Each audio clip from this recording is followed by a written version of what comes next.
সবার নজর দিল্লির দিকে, কেননা ২৬ বছর পর রাজধানীতে ফুটছে পদ্ম। দিল্লিতে পদ্ম ঝড়। আম আদমি পার্টিকে একেবারে দুর্মুষ করে ক্ষমতায় আসতে চলেছে বিজেপি।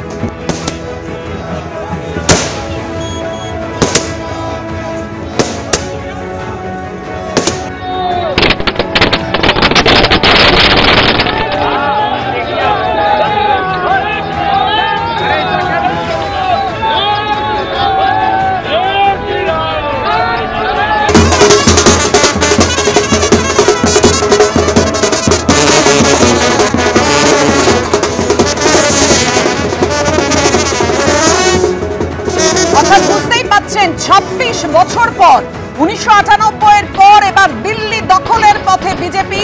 মুখ্যমন্ত্রী কে হবেন সেটাই এই মুহূর্তে সব থেকে বড় প্রশ্ন। আতশবাজি, আবির এবং বাজনা সহযোগে এই মুহূর্তে বিজেপি কর্মী সমর্থকদের উচ্ছ্বাস রাজধানীতে দেখতেই পাচ্ছেন।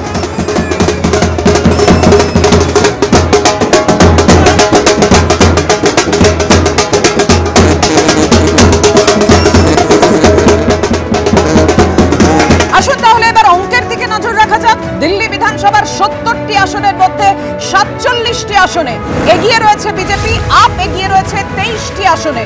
কংগ্রেসের ঝুলি একেবারে শূন্য। অনেকে তো ঠাট্টা রসিকতা করে বলছেন যে কংগ্রেস শূন্যতে হ্যাট্রিক করলো। বিকেল ৫:৩০টায় দিল্লিতে বিজেপির সদর দফতরে যাবেন প্রধানমন্ত্রী, অর্থাৎ যেটা ৮টায় হওয়ার কথা ছিল, বুঝতেই পারছেন ২.৫ ঘন্টা এগিয়ে নিয়ে এসেছেন প্রধানমন্ত্রী। নয়াদিল্লি আসনে হার আম আদমি পার্টির প্রধান অরবিন্দ কেজরিওয়ালের।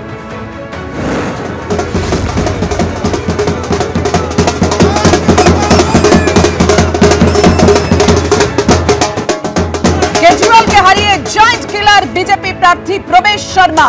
অনেকেই বলছেন কেজরিওয়াল হস্ত আর দিল্লিতে প্রবেশ বর্মা। যোধপুরা আসনে পরাজিত প্রাক্তন উপমুখ্যমন্ত্রী মনীষ সিসোদিয়ার।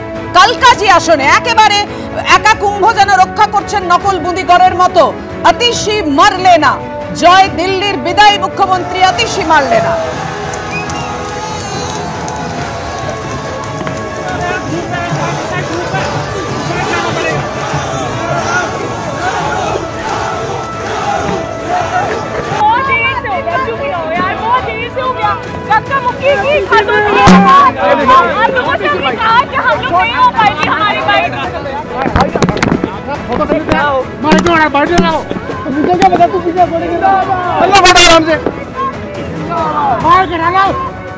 सबसे पहले तो मैं कालकाजी विधानसभा की जनता का धन्यवाद करना चाहती हूँ जो उन्होंने मुझ पर भरोसा दिखाया।